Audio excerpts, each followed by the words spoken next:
Petisyon sa taas pasahe isinusulong ng Tricycle Operators and Drivers Association sa Dagupan City. Nagkatutok live si Russell Simorio. Russell? CJ, bukod sa pandemya, ang mataas na presyo ng produktong petrolyo ang nagpapahirap sa mga tricycle drivers dito sa Dagupan City, kaya hiling nila na itaas na o baguhin ang fare matrix. Ilang taon na raw na hindi nababago ang umiiral na fare matrix ng mga pumapasadang tricycle sa Dagupan City. Panahon na raw para sa mga Tricycle Operator and Drivers Association o TODA na baguhin ito at itaas na ang pasahe. Ang laki na ng tinaas na talaga.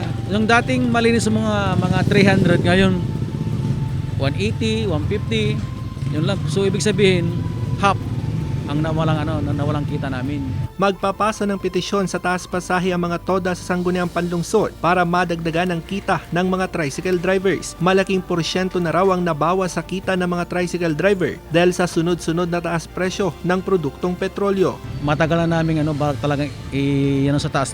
Kasi ngayon medyo abala sila. Kasi campaign time na eh.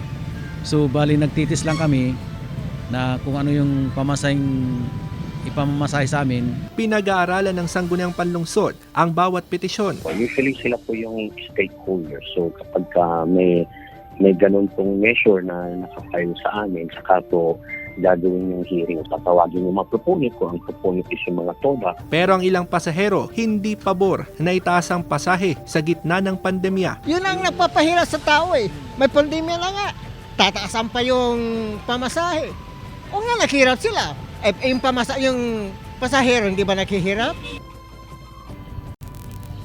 Si Jay sa ngayon nananatili sa 10 piso ang minimum fare sa mga tricycle dito sa Dagupan City at nasa 20 pesos naman ang pasahe kung solo passenger ka. Nakasad pa sa umiiral na fare matrix dito sa Dagupan na hindi pa rin nababago na nasa 2 piso yung dagdag sa kada kilometro. Ay naman kay SP Secretary Mr. Ryan Ravanzo na sa ngayon, nakafocus pa ang SP sa pagtalakay at pag-aproba sa 2022 proposed annual budget. Pero sakali daw na matapos ito ay tatalakay na rin yung iba pang resolution at kung maghahain nga ng petisyon ang mga TODA dito sa Dagupan City kaugnay sa taas pasahe. CJ.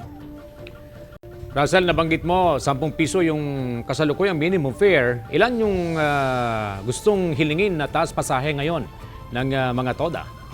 Si Jay, hiling nga ng mga Tricycle Operators and Drivers Association na gawing 15 pesos ang minimum fare sa mga tricycle dito sa Dagupan City. Mas mataas ito ng 5 piso kumpara sa 10 piso na kasalukuyang minimum fare sa mga tricycle. Kapag nangyari daw ito, kahit papaano ay maiibsan yung paghihirap at kalbaryo ng mga tricycle dito sa lungsod. Dahil sa ngayon ay talagang nabawasan na at sobra-sobra na yung paghihirap nila dahil sa mataas na presyo ng produktong petrolyo. At nangangamba rin sila dahil doon sa projection ng Department of Energy na kung hindi magbabago yung mataas na demand sa international oil market ay mararamdaman pa sa mga susunod na linggo ang mataas na presyo ng produktong petrolyo na sana hiling ng mga tricycle drivers ay hindi na mangyari. CJ. Bukod sa mataas na presyo ng produktong petrolyo, Russell, ano-ano pa ang hinaing ng mga tricycle drivers? Kasi sa mahabang panahon ngayon lang sila naglakas ng loob na magsalita hinggil dito. Russell.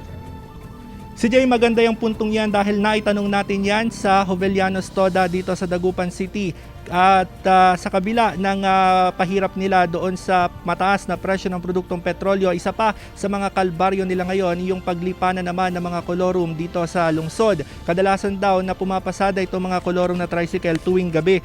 Pero ayon naman sa Public Order and Safety Office, tuloy-tuloy yung panguhuli nila at operasyon nila laban sa mga kolorum at nananawagan din sila sa mga commuter na i-report agad sa kanilang tanggapan kung may mga makita sila na mga kolorum na tricycle sa mga kalsada dito sa lungsod ng Dagupan. CJ.